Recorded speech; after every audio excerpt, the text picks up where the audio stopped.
Hello, my name's Osha. I like to talk about American presidents, and today I want to talk a little bit about, uh, you know, black, uh, the black experience in America. This is Black History Month, and I thought it was only appropriate to do so. As I talk about American presidents, of course, we've only had one president who's, Black American. That's, of course, Barack Obama. Um, so I don't want it to appear, lest I appear that I have this fixation and excessive, inordinate love of white folk. I have to put things in context, and let me not leave out the black experience. Of course, I'm an American citizen, and the reason why I'm an American citizen is, even though I'm African, I'm Nigerian, I'm black.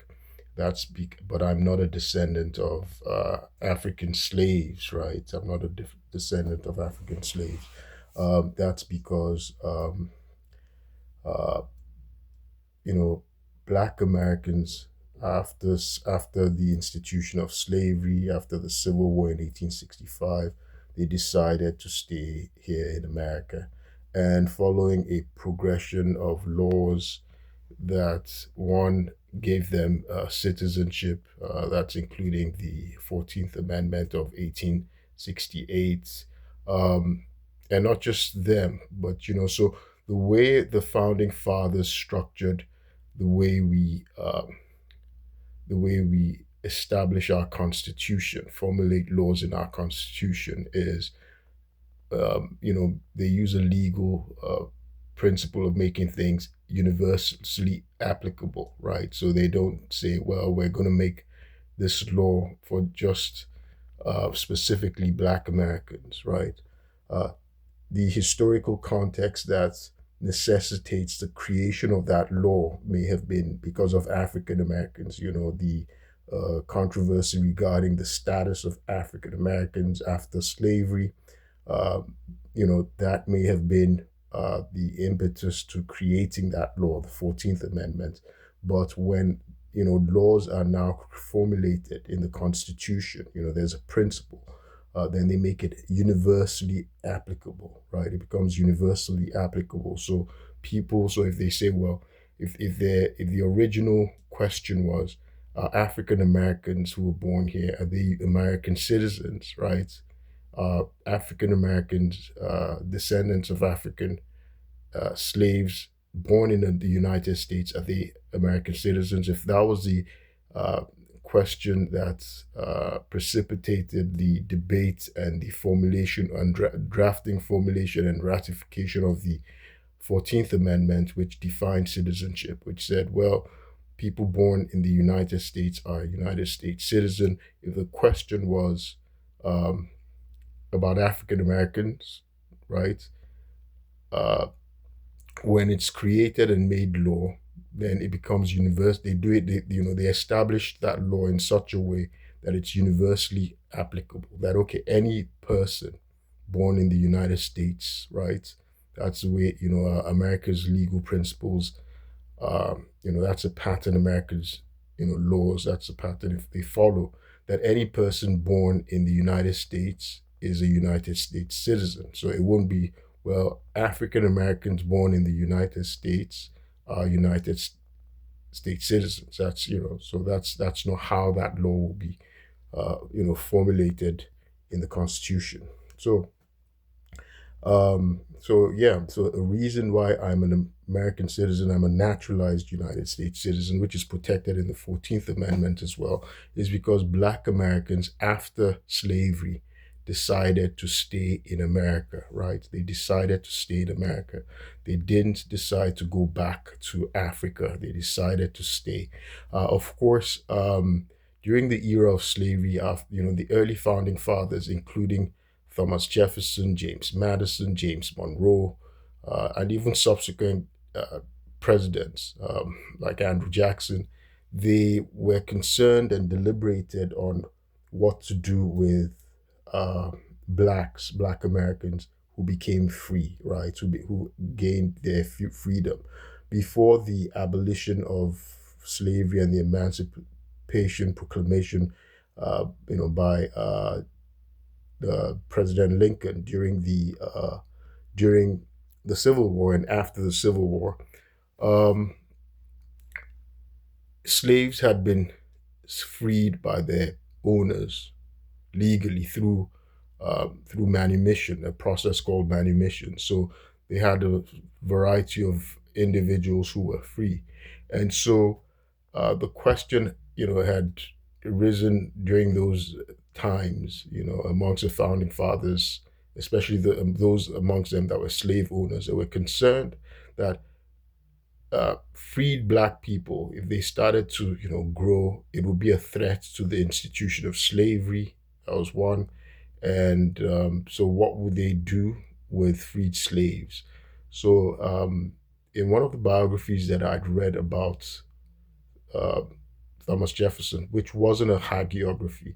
In fact, it indicated that Thomas Jefferson had actually experimented with the notion of exterminating black people. That if they were to eventually free, if, all blacks, right, and they'd have to probably they could take them to some kind of island or colony and exterminate them, right? Because he saw them that they would be pose a threat to white society, right?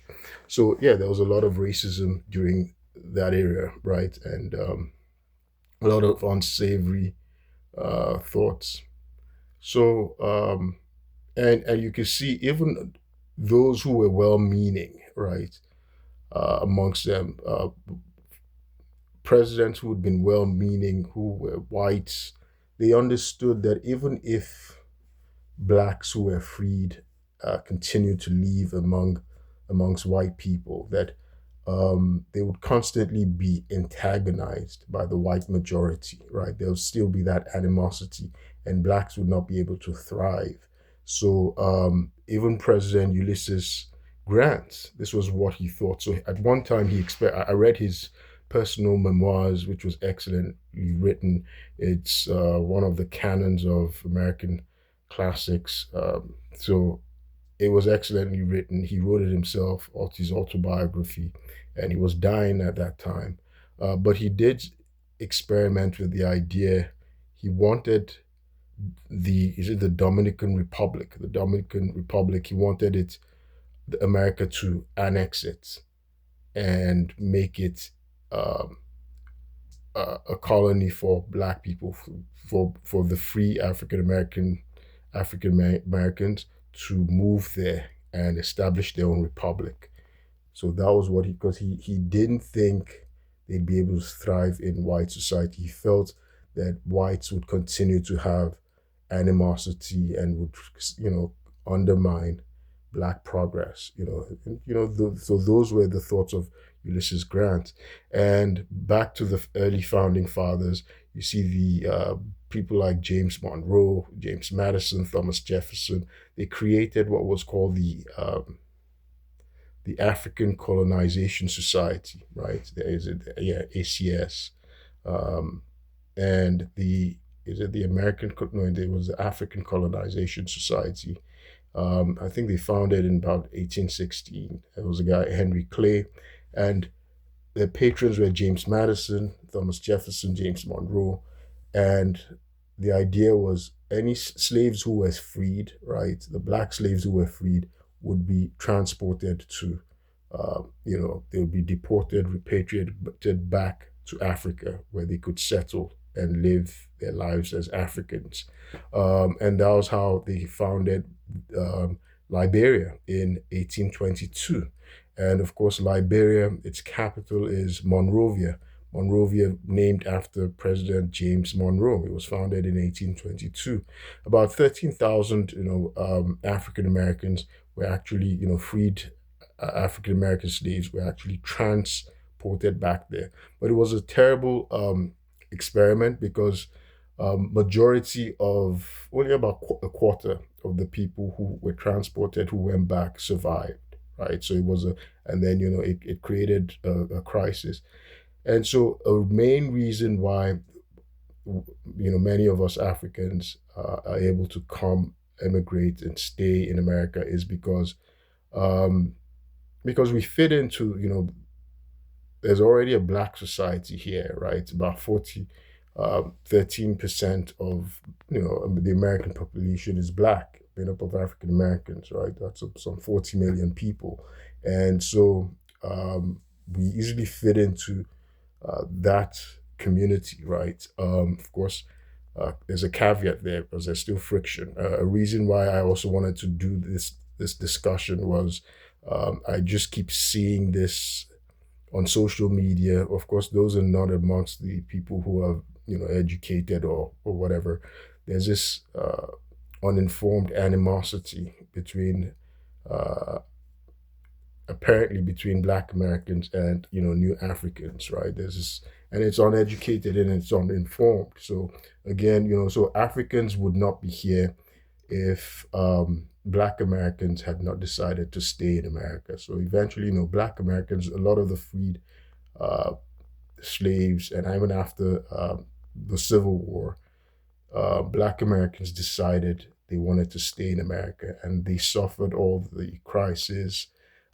After, there's this pendulum back and forth with respect to their rights. So even though they gained equal citizenship and rights with the 14th Amendment and after the Civil War, we see that after the Compromise of 1877, which removed federal troops from the South uh, to try and impose the civil rights, enforce the civil rights of black newly freed black slaves who are now fully equal American citizens. The Compromise of 1877 under President Rutherford B. Hayes, it basically sold them out, right, for Southern support, white Southern support, and so that was when Jim Crow was able to be instituted.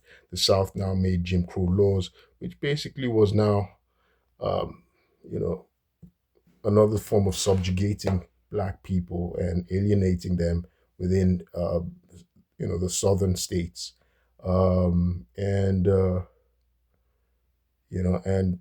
blacks really suffered during that period, and so these blacks have been the ones who struggled with you know the uh, the injustices of a white supremacist structure, right? They're the ones who've suffered it, and they're the ones who've struggled to make sure legislation have addressed or tried to dismantle that white supremacist infrastructure, which undermines, the equality of blacks as American citizens. Um, and it's been a struggle, right, since after the Civil War, despite uh, the good intentions of even um, white abolitionists and whites who've radicals who were in the Republican Party after the Civil War. Um, in fact, the Department of Justice, which is big today, and which does all sorts of things, and including is starting to undermine the civil rights of Black Americans and minorities. You know, uh, ironically, was created by President Ulysses Grant to actually advance the civil rights of Black Americans. So that's what the Department of Justice was created for, um, originally. So even though we had an Attorney General from the Constitution of 1787, from the beginning, from our first administration under um, President George Washington, the Attorney General, we didn't have a Department of Justice then. He wasn't head of a Department of Justice. And the Attorney General was basically about the most insignificant cabinet member in the first administration, in the original administration. He only had an advisory capacity towards the president, right? And he just advised so he was just like a legal advisor. He didn't run a department, right?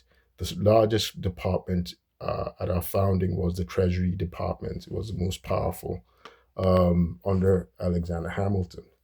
The Treasury is still powerful today because they control the money, right?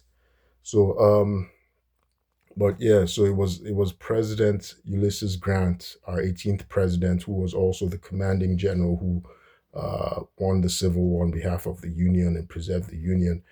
When he became president, he was the one who founded the Department of Justice. Of course, now today, the U.S. Attorney General is head of the Department of Justice, but the Department of Justice was only founded under President Ulysses Grant following the Civil War, and its original objective was to fight for the civil rights of Black Americans, of the newly freed Black Americans, to ensure their ability to become equal citizens.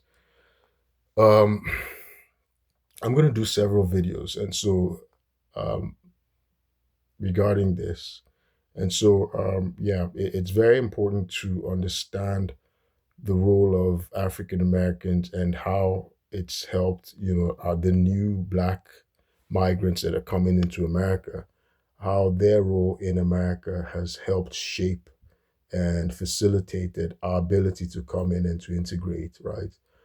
We didn't have to go through civil rights marches, right? It was Black Americans who went through civil rights marches in the 1960s, which won civil rights under President Lyndon B. Johnson, right? But interestingly, there's a caveat to that. My friend, I've been very fortunate that, I had mentors who were Black Americans, but they were females, right? So my very good friend, and of course, when I was working in the Department of the Navy, the Auditor General of the Navy herself would mentor me. And of course, it's good to have the Black American uh, perspective. And so she would be telling me things. She mentored me and she gave me the perspective from, you know, the South, a Black person from the South.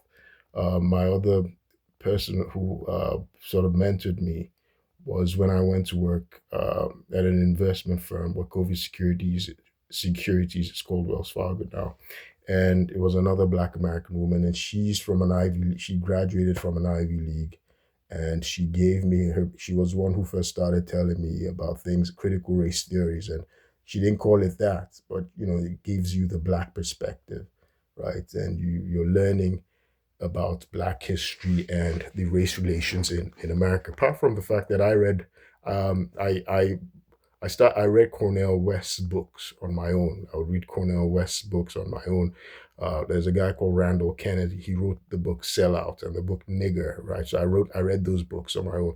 I read Professor Charles Ogletree, whom I met. I met both of them around Professor Randall, Professor Charles Ogletree. I'd gone to lunch with him. He's late now. May his soul rest in peace. Professor Charles Ogletree is a Harvard Law professor who was the mentor of President Barack uh, and Michelle Obama, right? So I was very fortunate. He actually mentored. Well, I'm not getting to that, but I met him and he autographed. Was it The Presumption of Guilt, which he wrote during the uh, wrongful arrest of President and Professor Henry Louis Gates, right? The distinguished historian and Harvard professor, Henry Louis Gates. So I read all these books on my own on race relations in America. I remember reading With All Deliberate Speed, and that's about uh, the enforcement and adaptation of Brown versus Board of Education, which uh, made segregation unconstitutional. Uh, so it's very important but in practical, from experience, I was fortunate that apart from reading these books on race relations in America, I also had Black Americans who were able to give me their perspective, right? The practical do's and don'ts.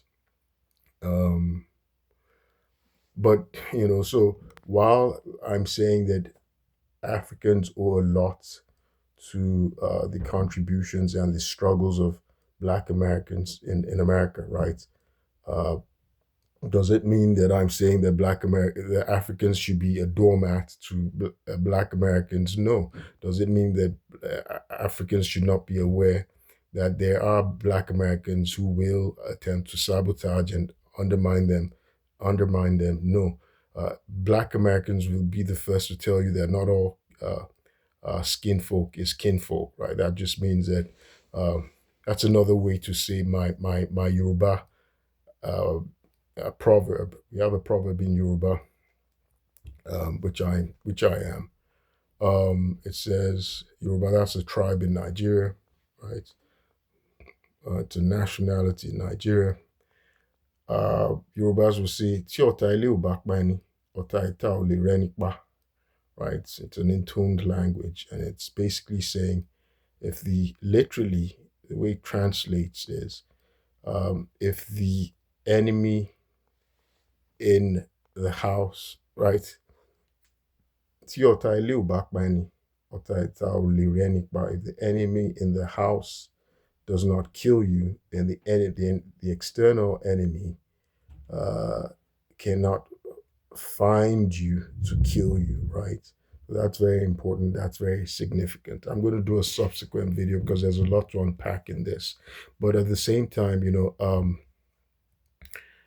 it's crucial to understand that we're literally standing, new Africans, new immigrants, we're literally standing on the shoulders of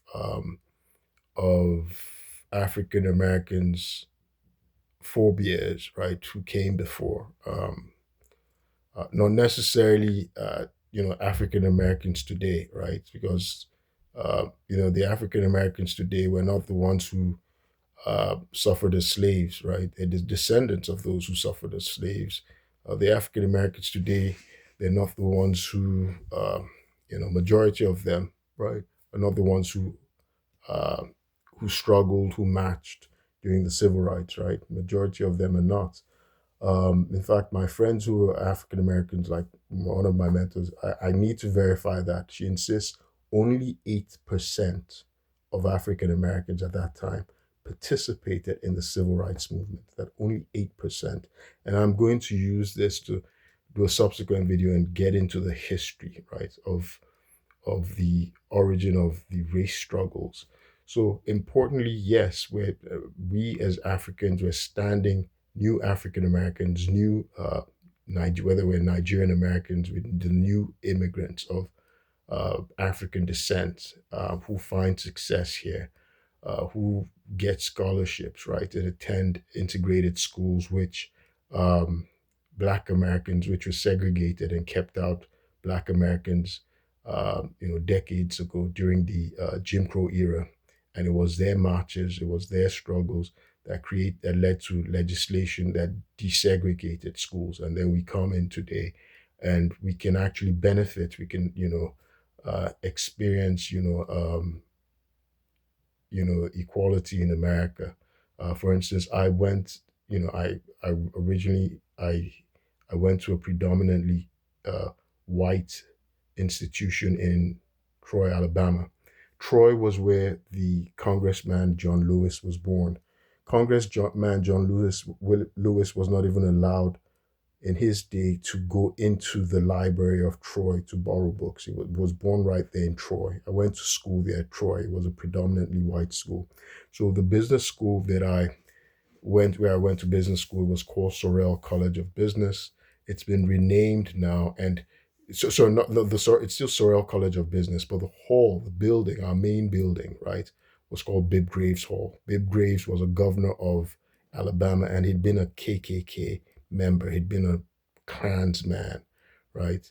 And but Congressman John Lewis, who's late now, of course, he was arrested, went to jail over 40, or is it over 80 times for civil rights. He was one of those people who was beaten, hosed down. He marched with Dr. Martin Luther King during the civil rights era. He was born in Troy, Alabama, where I went to school.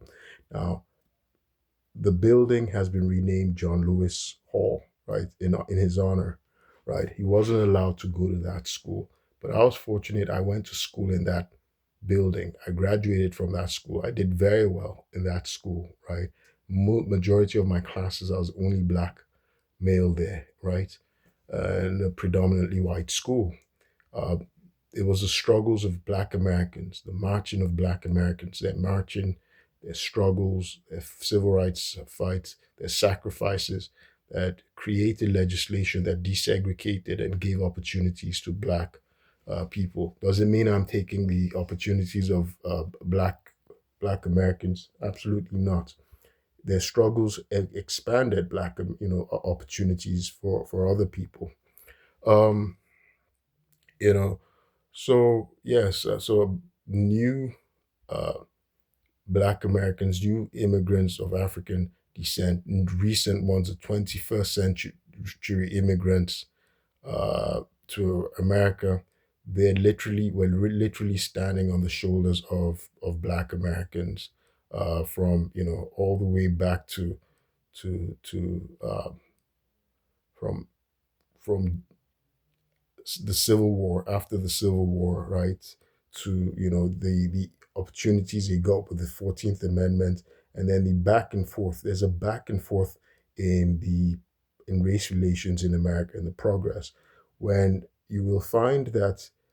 So it's in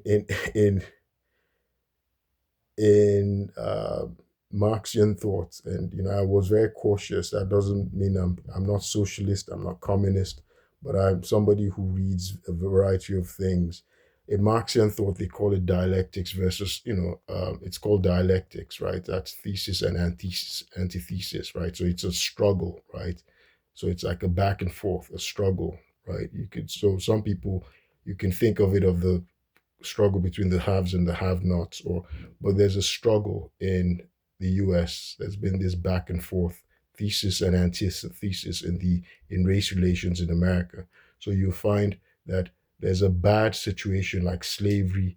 They get over slavery, and there's this like quantum leap. So Black Americans went from slavery, being property, being chattel, right, all the way they now suddenly get equal rights um, with white Americans through the 14th Amendment, that many even become governors. You get the first governors were not made in the 20th or 21st century. Black governors right after slavery in Louisiana, some southern states, black governors.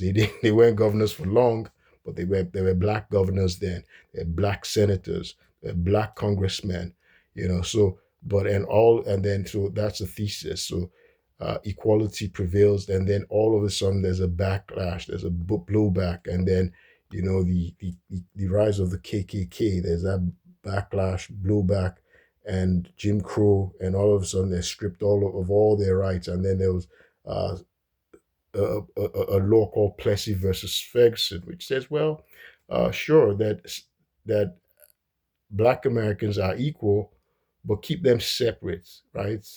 That keep them separate, but equal, and that was the opportunity, the fig leaf that launched Jim Crow laws and a new form of slavery in the South, right? So, and then they had the years, the decades of the lynchings, right? Of the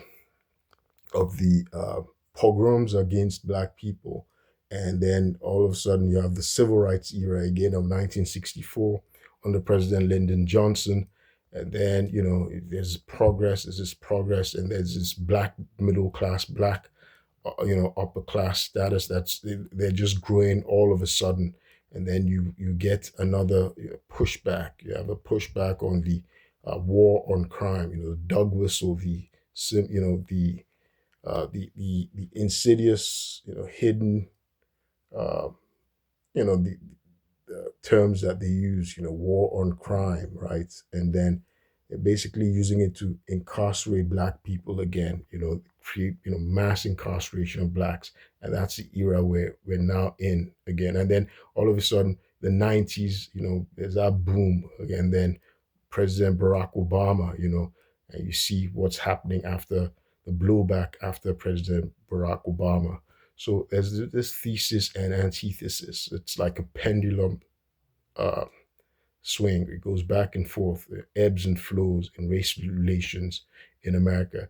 But it doesn't mean that all, and I don't want us to misconstrue things, make it appear that it's all black and white, because that's a catch-22 in America, right? There's a we shouldn't miss the spectrum, right? The range of colors between black and white, and I'm going to get into it in subsequent videos.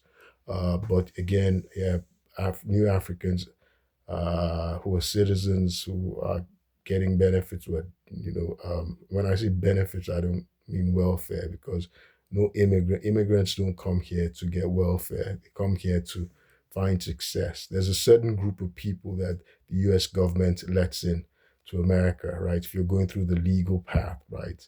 It's people that are not going to be, they're not, they find welfare to be abhorrent, right? That they don't look for. It's people who want to be successful, who are driven, right?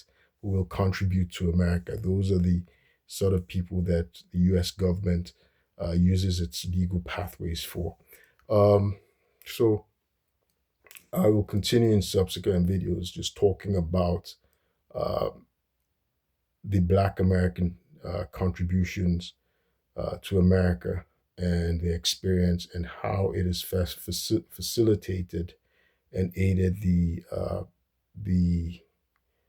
the introduction and integrations and success that new immigrants of African descent, including Nigerian Americans, um, experience and enjoy today. Um, yeah, let me stop this here and I'll continue in a subsequent video. My name is Osha. I'll keep you posted. Thank you.